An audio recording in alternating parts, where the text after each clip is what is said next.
Welcome.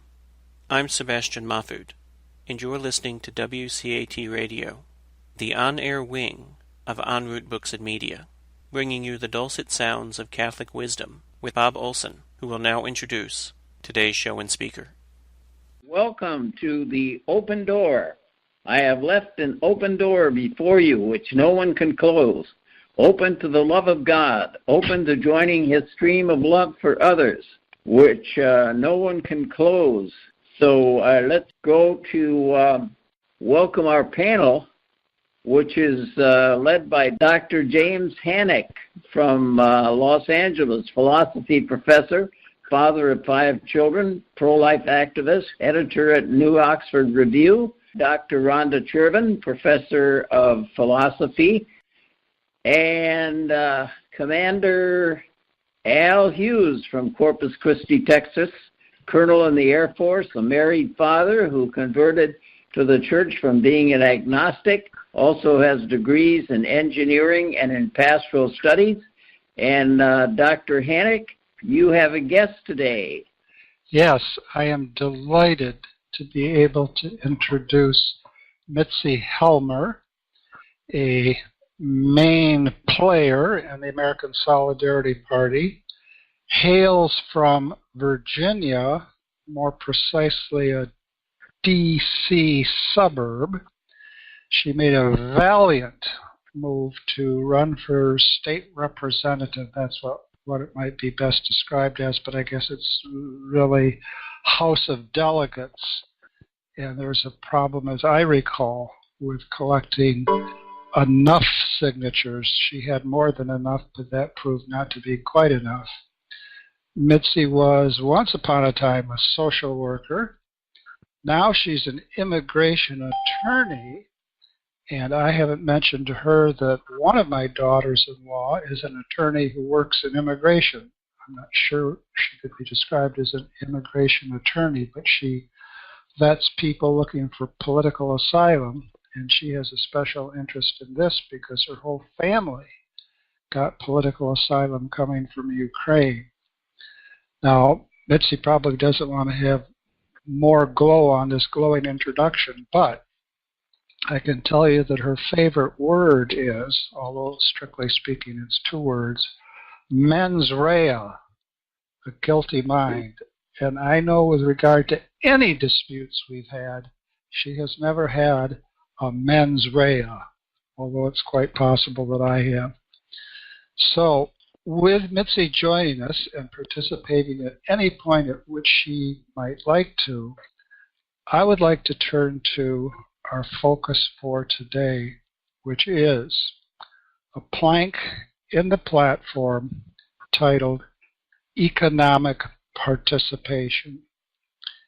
And what I've done the last few times we've come together is to just first read the preamble, and then people can reflect if they choose, and then go point by point or bullet by bullet, and not always in the exact order that the points are presented, but it wouldn't hurt to at least start that way. Economic participation.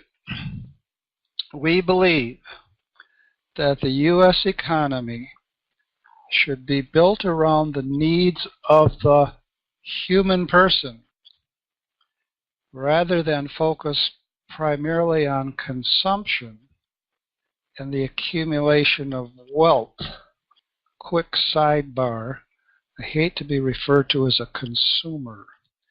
We believe that the U.S. economy should be built around the needs of the human person rather than focus primarily on consumption and the accumulation of wealth.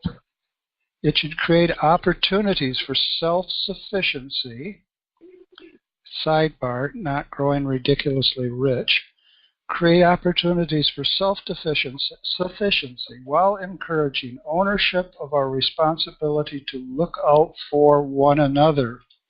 Another sidebar, excuse the sidebars, but when we looked at one passage in which Aquinas discusses the reasons for private property, the very first reason he says, is that if property is widely distributed, people have enough to take care of their neighbors who are in immediate need.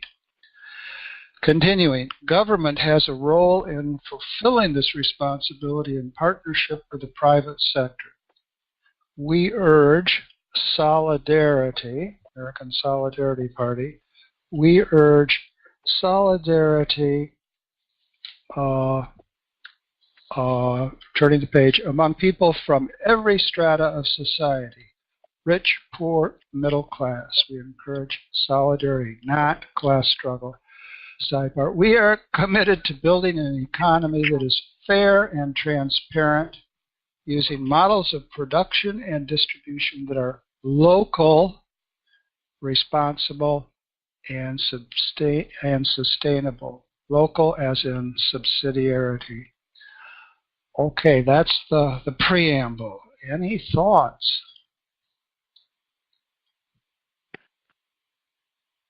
Well, I think that, and this is Mitzi, by the way, and Dr. Hannick, thank you so much for your earlier glowing introduction. I was blushing and couldn't think of anything to say because I was embarrassed. But I'll just throw out that the preamble, tries to encompass kind of a broad range of ideas to basically, diffuse ownership and redistribute wealth. I think that obviously there isn't a lot of agreement about how the best way to go about doing this. So but we did want to have a broad statement just showing, where we stand. We do stand for small businesses. We stand for a broader distribution of wealth. We stand for a broader distribution of economic opportunities, and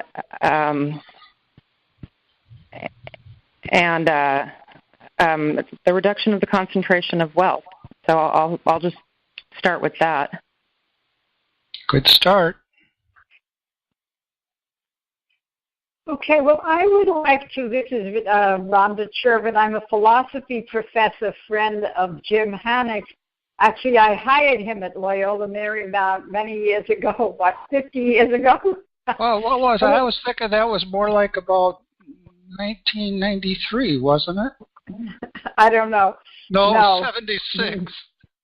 76, okay. The year of the trombones. Yeah. That was 1876? No. So I'm not really knowledgeable about economic philosophy, but I have these nitty-gritty things that go through my head all the time that I want to relate them to these big, huge concepts. So, for instance, for a while I decided I'm not going to shop at Walmart. I'm on a pension and Social Security, so I'm counted among the poor probably in most people's minds, given my income. Okay, so I decided I'm not going to go to Walmart because they exploit workers in Asia, blah, blah, blah, all that stuff. So then I'm having to spend twice as much for every item that I might buy, even though they're very few, because if you don't go to one of these huge stores, the prices are usually not twice, but a third higher, right? So which of the poor are being protected by having small businesses? That's pretty nitty-gritty. I'm sure you have an answer. I mean, it's a very short-term thing, maybe, because if you got rid of big businesses and the exploitation of workers in Asia and on and on and on, and you only had 3 small businesses in a little tiny town, farm town, countercultural farm town, then those 3 would compete and you'd have lower prices, right? I mean, I was brought up in the whole era in the public schools where capitalism was considered the thing that helped the poor because of that phenomenon, that if you had businesses competing for capitalist profit motives, it actually benefited the poor with jobs and lower prices. So even though I'm a member, I'm not anti the party, I'm a member of the party, this New American Solidarity Party, these questions nag at me, which I would love you to answer. Well, I'd like to take advantage of our guests' insights before I burden you with any of my reflections. Mitzi, what would you say about that? About the small Walmart, to go to Walmart or not? You know, part of what we're working on in the American Solidarity Party, I think, is one, we want to build a viable political party, but another side project has been just discussing ways that we can show solidarity in our own lives and to live according to our principles. As far as going to Walmart, I suppose it would be up to each. I mean, we do need to be conscientious consumers, and obviously Walmart has been accused of some unfavorable business practices throughout the world, and there is an issue about them driving local businesses out of business. I don't know what the empirical evidence is that Walmart has driven out, smaller businesses, but I do know there is a lot of evidence that they have kind of used their mega power to really reduce wages and working conditions in other countries from where they import, and that is a concern. I think another plank of the American Solidarity Platform is the free and fair trade section, where we discussed the need to really, be aware of how free trade can have this effect. While we support free trade, while we, and I don't think we're necessarily against capitalism, but we do just, we do fear this race to the bottom and want to see protections in place to keep it from happening. Thank you. Al, I know you have some views on this. Well, I was waiting for that first bullet. That's where I've got my hatchet. But What? I was just waiting to ambush you. It won't be a sneak attack now, Al. No, I'm out in the open now. I see a lot of glowing generalizations, like all platforms of all parties, and I see some of these bullets down here. I actually have read them. Some of them, for some of them, I can hear applause from the social justice crowd. But the whole thing ignores. I'm going to go to the first bullet. Economic policies that expand opportunities for the poor, and I can hear the violins in the background. The truth is not that there are no opportunities, but I talk to a lot of I have to give you the Corpus Christi view. We have hiring now signs all over town. People can't get people to work. And I've talked to some of those small business managers who are desperate for help, and they all tell me the same thing. Half the people that apply for a job can't pass the drug test, period. So the poor is many of the poor are self-inflicted because they'd rather have their drugs than a job. And I found the same thing talking to people in Canada several years ago, business owners in Canada. Well, here are a couple thoughts, and cut me off whenever. There was a recent piece about a major hiring going on in Youngstown, Ohio, and I think this was industrial work. And fully half the people who applied failed the drug test. Now, this was within the last month. There are a great many people we know that are addicted, and I have a son who is addicted to meth, and it's a tragic thing. But there are so many reasons for people coming to be addicted to it. In his case, he has a deep mental illness problem, and people like him are the most easy to exploit. Now, I think he's maybe representing, I'm just trying to be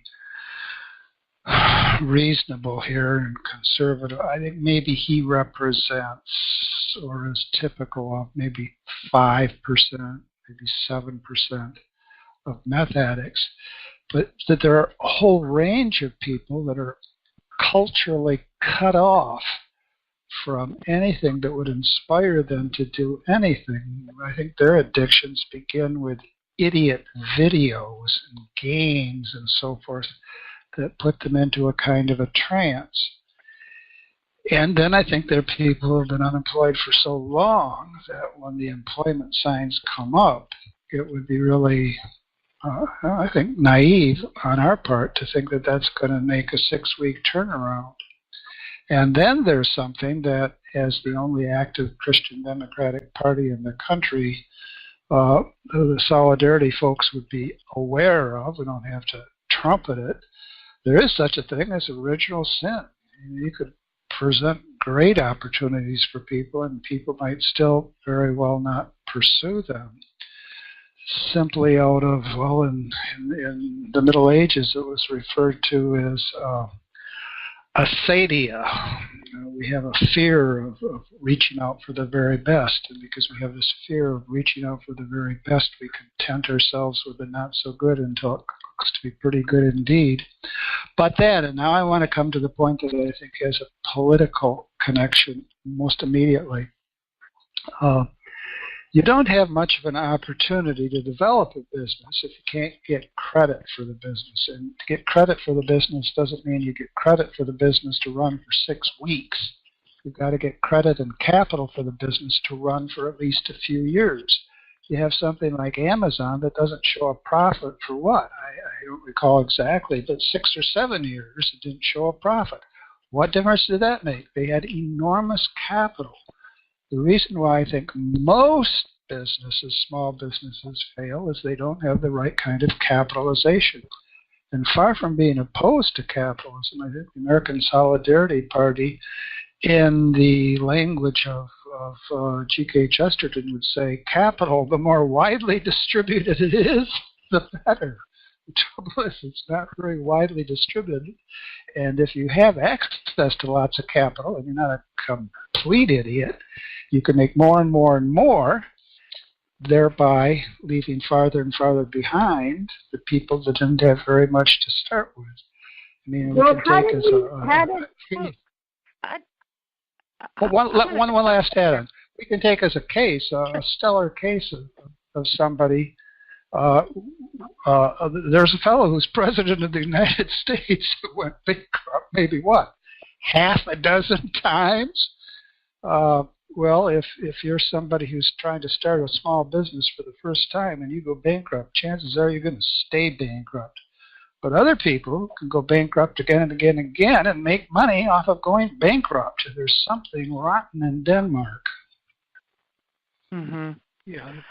I agree, Jim, with kind of where you're taking this. I think when you're talking about economic policies that expand opportunities for the poor, I mean, obviously, sure, we do want to talk about employment opportunities.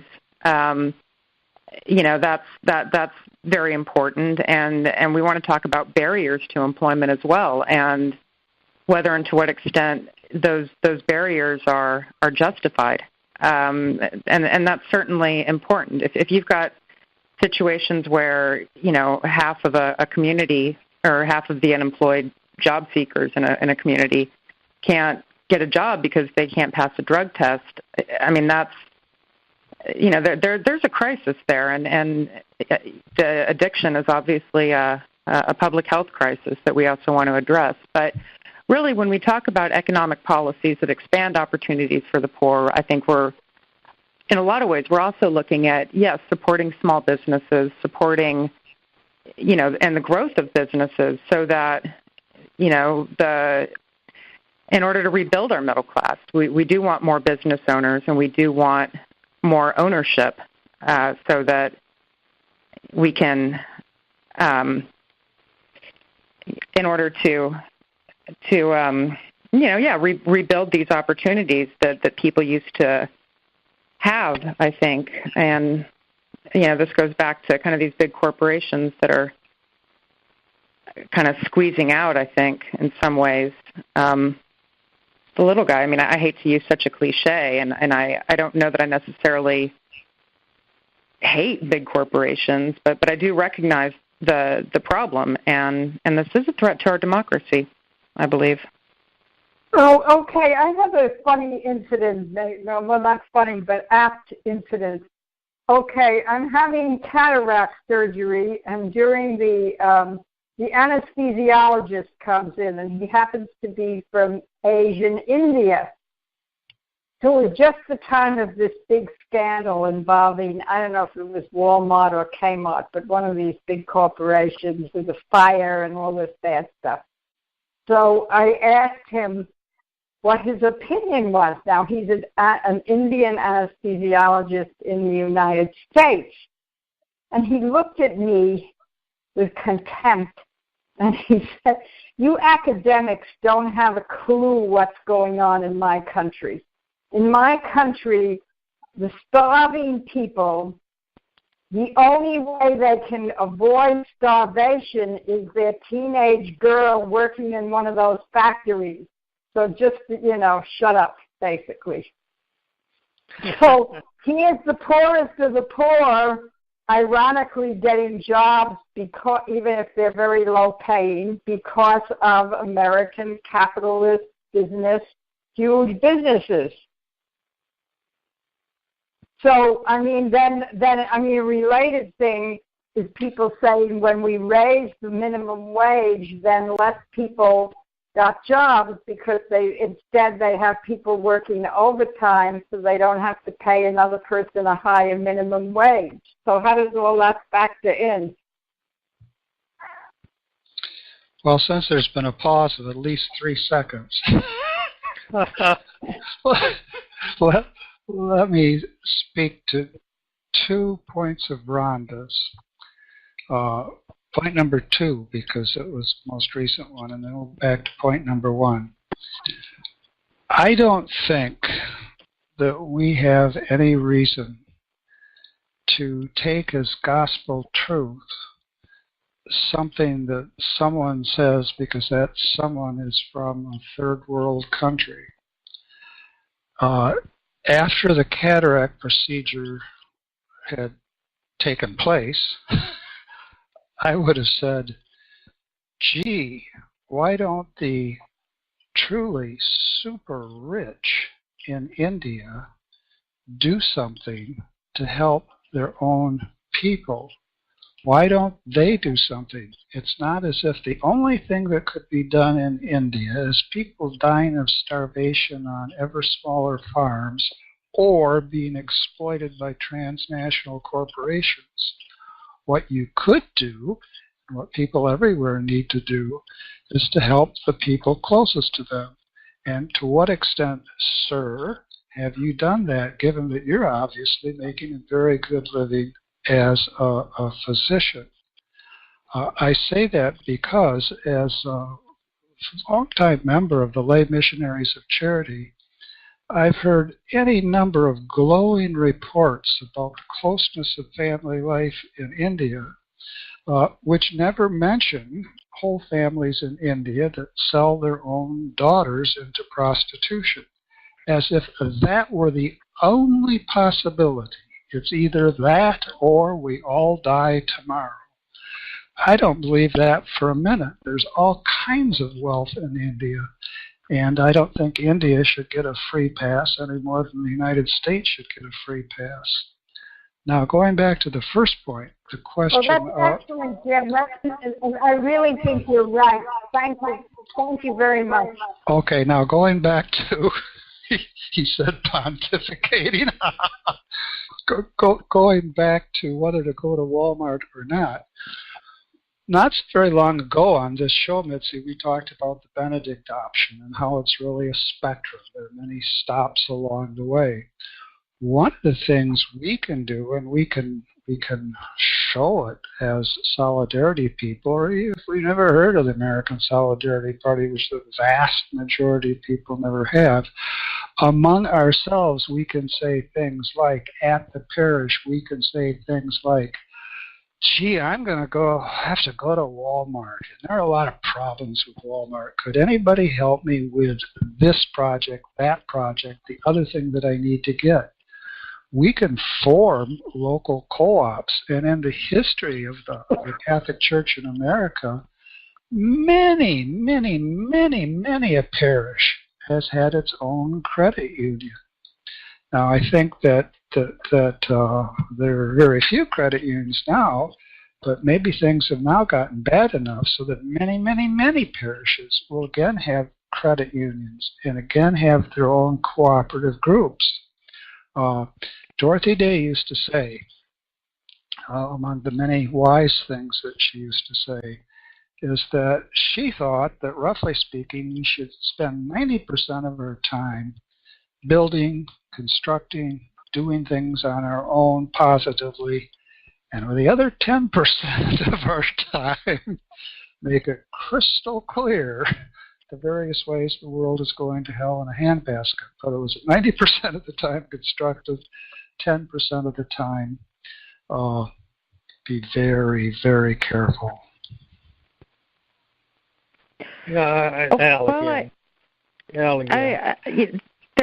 a movement. You know, obviously we've got the farmers market movement is building up. I don't know about local co-ops and credit unions, but I will point to kind of the micro-lending movement and the number of websites that are dedicated to that. Now, that is usually, they're dedicated to funding some, person's project in another country, in a developing world. But maybe it would be interesting to try to support micro-lending closer to home. I think we think about it in terms of like international economic development, but we do have issues with the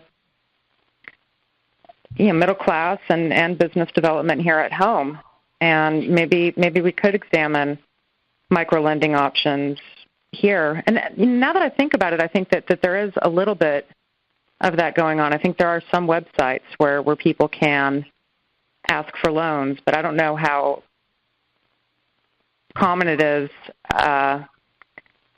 for business development. There is Kickstarter, though, and there is GoFundMe. But access to credit is one of the key points in our economic participation platform. We do we do advocate for a wide availability of credit opportunities, and we think that system has been one of the greatest, one of the most important revolutions in economic development in over the last few centuries. Thank you for that, Al. You were ready again. Yeah, but I don't remember now. What? What? You're giving us geezers a bad name. Oh, wait. Maybe I can put it back. Why don't you take copious notes? Yeah, right. Maybe I can put it back together. We talk about economic opportunity and the abuse of the poor from our own perspective. But I saw firsthand in the Caribbean, this was back in '79, just before I left Antigua, they opened up what we would call in the U.S. a sweatshop, making shirts that are probably now being sold in Walmart. But the people out jobs who were desperately in need of the next egg from their last chicken in the yard, they were eager to get those 12-hour low-paying jobs because it was an infinite amount more than what they were getting at home doing nothing. And so do you call that abuse of the poor? I call it economic opportunity. It's a start, and then you build up from there. But the same thing, but, they were getting what amounted to about no more than 50 cents an hour or so in Biwi, which was the Caribbean currency of the time. But they were glad to get it because now they could eat. And they could, yes, long hours and all that, which we would say is exploitation, but they were delighted to have the job. Well, and I'm going to jump in there. I actually published an article about this when I was in graduate school about this very issue you bring up, and I think something that gets left out of this conversation, and I understand the point that you're making, and it's a valid point, yes, and these sweatshop jobs are the only jobs that are available. They are the best opportunity for people, and if they aren't the best opportunity for people in that area, then they won't be employing anyone, and that's kind of the standard microeconomics rationale. But what I think gets left out of these conversations is the role that the state plays here in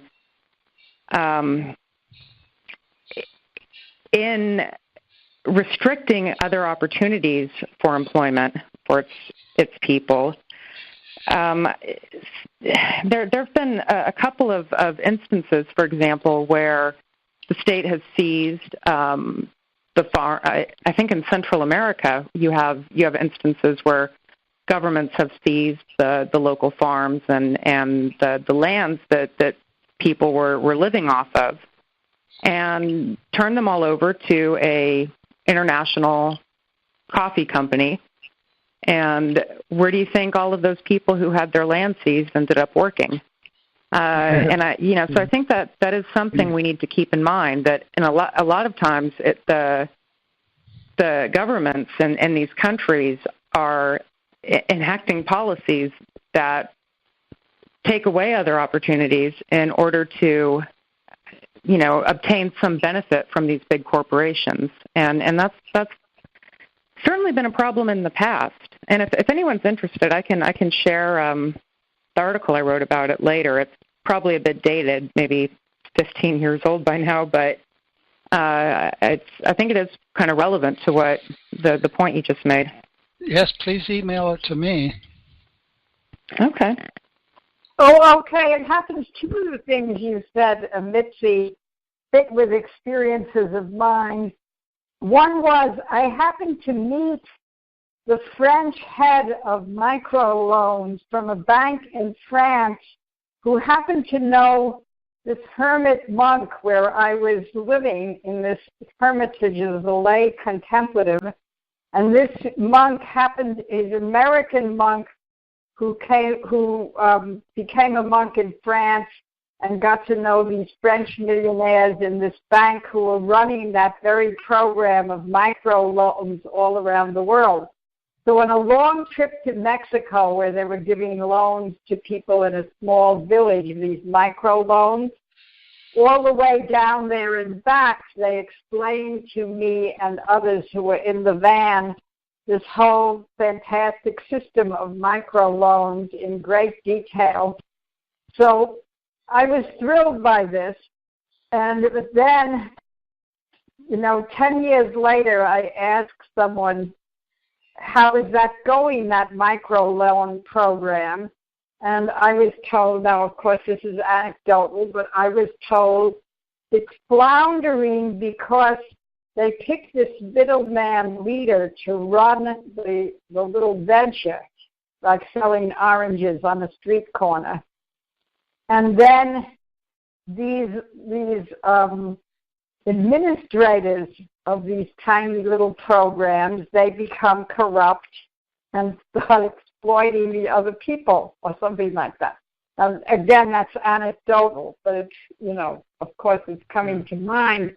The other one is I used to teach this book, Food First, in a little unit on ethics, which it tremendously impressed me, which was about how all over the world you took the farmers had seeds stored, so even if there was a famine, they could eat.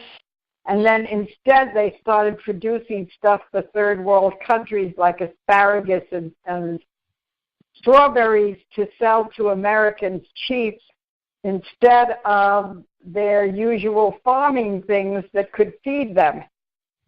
So there we go. That fits with what you said, Mitzi, that there are whole organizations based on, taking people away from their normal source of food. I'm aware of that sort of thing, but I don't think you can write a plank that forbids sin. No, but what we can do, and this we do discuss this a bit more in the free and fair trade section of the platform, is we can consider what what the state, what individual countries are doing to support their own people and support economic opportunity for their people when considering our any particular trade partnership.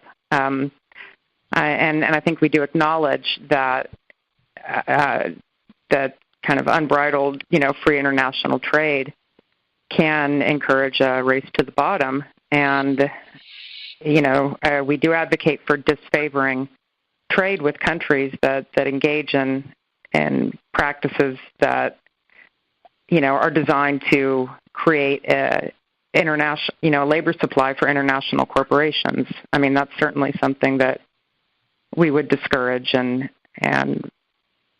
advocate against.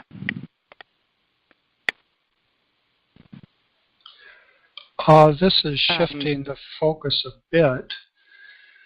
It is, yes. I guess maybe we should get back to... No. I was going to do it. For some time now, I've been exercised about the, what should I say, the phoniness of American leadership when it comes time for trade with China. In China, there is considerably worsening violations of human rights. And under Obama in his last years, and under Trump all the more so, there's this idea that, this expression, such and such is too big to fail. China is too big to challenge. So we continue to have forced abortions. We continue to have prisoners having their vital organs sold. We continue to have churches being shut down. We continue to have human rights lawyers being imprisoned. And every so often there's a little bit of a blip. People are concerned. Well, yeah, so big deal.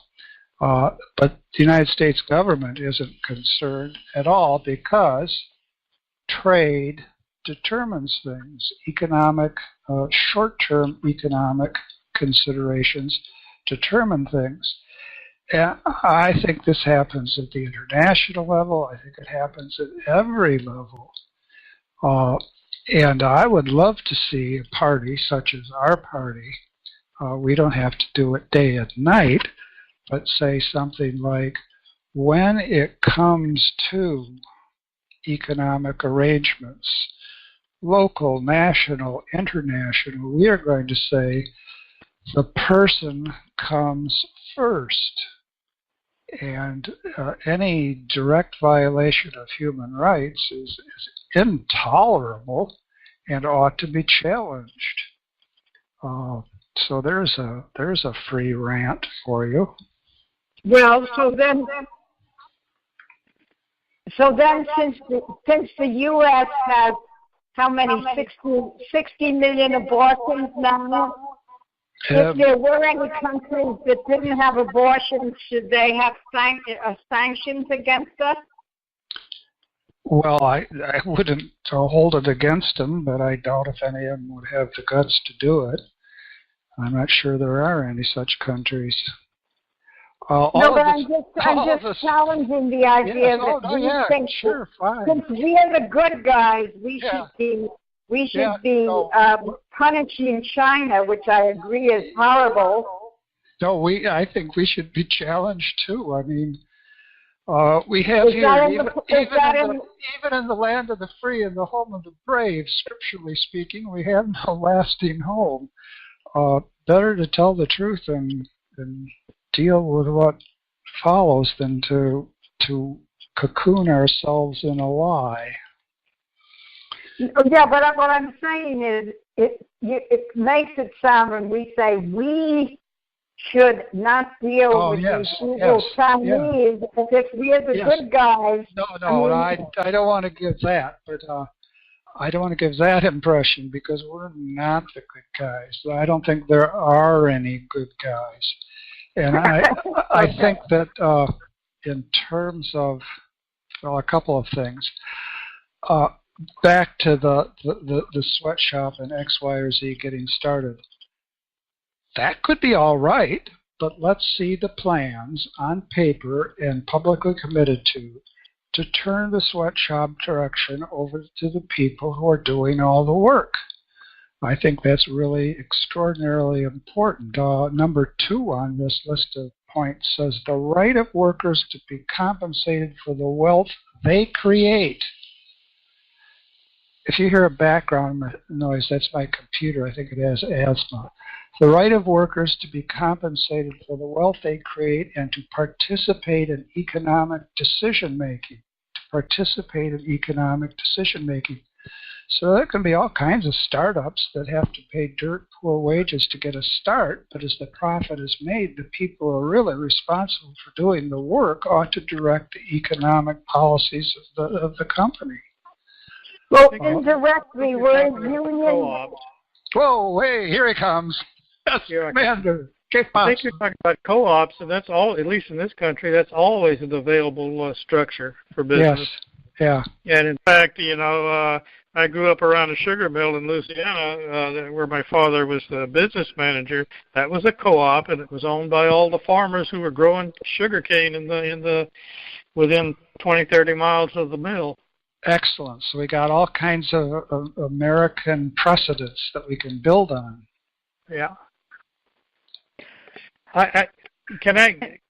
Where do we have? We got about no more than 15 minutes to go here. See what happens when we have a visitor? See what happens? Yeah. I'd like to prod you to the bottom of the last bullet. Okay. That's what you've been doing in previous programs. First and last bullet. And investigating possible alternatives to stigmatized welfare programs and regressive entitlements such as the use of universal basic income to supplement wages and share the benefits of nature and technology. Go for it. Okay. Thank you. My mother worked for welfare in Louisiana, worked for the department in the 50s, and she saw the problem. I saw it when I was unemployed in California, same problem, and I know it's still going on. It goes back to the fact that the welfare programs are run by government, which has no profit incentive. And so how does a manager of a welfare program increase his salary? By having more and more workers. And how does he has to manage? And how do you get more workers? You have more people on welfare that need attention. And that's exactly how it works. And so most of the welfare program, all that I've ever seen, are actually encouraging people to be on welfare and not work. It's the profit motive. They don't have it, so they. And it's true in government. I spent 21 years in the Air Force, and the civil service operates the same way. And I spent another 12 years on government contracts for the government, and same thing there. The profit. A quick add-on, Al. In the current issue of Modern Age, there's a whole range of articles on higher education, and the one that's terrifically funny and terrifically insightful focuses very specifically on Pomona College, which is in the greater Los Angeles area. And it gives the statistics from 1992, yesterday, on the growth of administrators at Pomona College. The number of students has gone up marginally, the number of faculty has gone up marginally, and the number of administrators has quintupled. Yes, absolutely, and it's throughout government. Well, that's what Trump's trying to kill. Go ahead, Mitzi. Something I'd like to throw out, and I'll admit, I was on the committee that drafted this platform. Say that I will say that I was not a fan of using the term welfare anywhere in it, because it's just my belief that the welfare doesn't exist anymore. I mean, we have various temporary programs, but we don't have welfare like we had back in the 80s. We don't have any kind of long-term economic support program for people who are unemployed, except for we certainly have SSDI and disability, but that's a different issue. So whenever you use the term welfare, I think you bring up images of a program that hasn't existed in 20 years. And so that concerns me. But I do want to draw attention, and I'll admit I don't know much about this, but this idea of universal basic income, I have not looked into it much, but I know many people are very enthralled with the idea, and I believe that I actually had an argument with, or not an argument, a discussion with our chairwoman, Lillian Vogel, about this the other day. I said that that sounded like a bunch of commie stuff to me, and she said it was Milton Friedman's idea, that this idea of a universal basic income is how you can really have a free market that doesn't just run over the poor. That was the Soviet system. That was the Soviet system. Everybody had a job, but nobody had any money.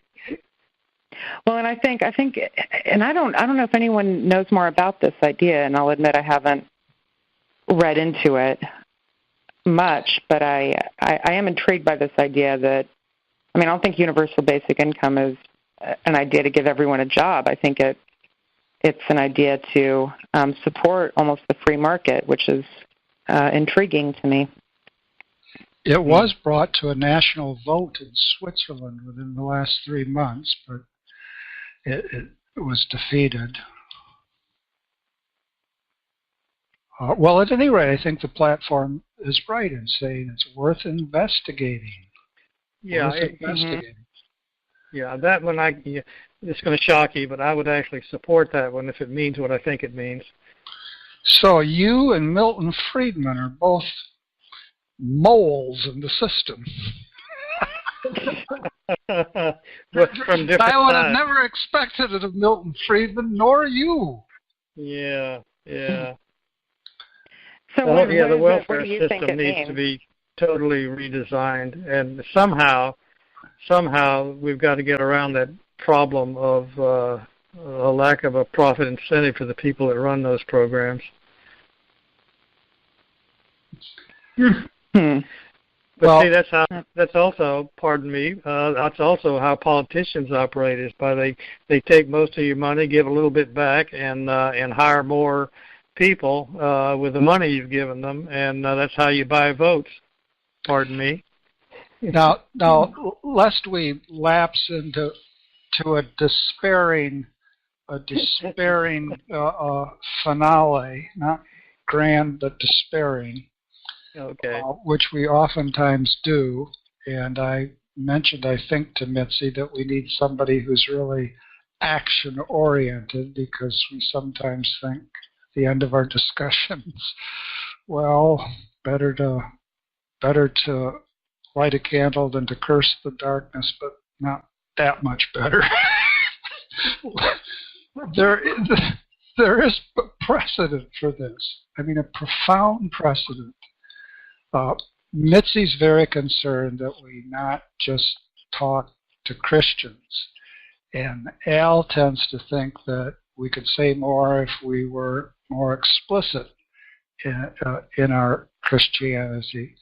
But let's consider Moses' experience. No one would accuse Moses of being a Christian. Now, what does he have? He has a group of people that he does everything he can with Yahweh's help to get out of Egypt, right? And at first they're up for it. And then they say such things as, we had it better in the flesh pots of Egypt. Why are you giving this manna to us when we could have Kentucky Fried Chicken back in Egypt? It just is the case that all of our lives are involved in struggle. That's the way it is, and it just is the case that we backslide and backslide and backslide, and it just is the case if we're Christians that we believe that there's some fundamental disaster that has put the human race in a very peculiar situation. On the other hand, we equally believe that where sin abounds, grace abounds still more. So if anybody says, this is tough, this is hard, this is messy, I think we should say, well, what the hell did you expect? Yes, along those lines, I see what you mean. Okay, along those lines, if God had said, okay, after the fall, anything people do, they're going to mess up through sin of one kind or another, sins of greed, sins of jealousy, sins of murder, etc., all the way up to the 60 million abortions in the United States and all this. He wouldn't have allowed the human race to continue if he thought, it's so terrible, why should I even let them live, these awful creatures?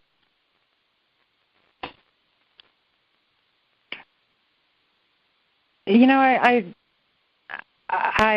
this may be into the a bit more into the theological than I'm qualified to speak on. No, we don't need credentialism here. We have too much credentialism. Go for it. I will say that I think that I see an opportunity for, I mean, on some level, I do see this as an opportunity for evangelization. And I have said that I'm not going to stop proclaiming Christ because I can't. That's not that's not an option. But I do believe that yes, we do need to be reaching out to non-Christians, and I'm working right now. I just started this project. We're working very hard to create a space where we can, reach out to non-Christians and other groups that, are interested in the American Solidarity Party, but are not comfortable with various aspects of it. And at the same time, though, you do have a challenge because I don't want to silence anyone, but it can be, for example, very uncomfortable for someone who is an atheist to always have conversations tie back to, something in the Bible or a papal encyclical or, something from the Conference of Catholic Bishops. So I'm not quite sure how to manage that. It's something I'm struggling with right now. A worthy struggle. Well, I made an attempt, Mitzi. At more than half I'm a convert from an atheist background, but half my family, including grandsons and granddaughters, etc., are not religious. Or if they're religious, they're like spiritual New Age types, not theists. Okay? So I sent them a platform saying, here's something we could all agree on. Wouldn't that be wonderful? Well, the only one who answered back said, Mom, how dare you send us such a thing? We don't agree at all. So I felt discouraged a little on that score. Who does not have a family like that? Fortunately, we have their names and addresses.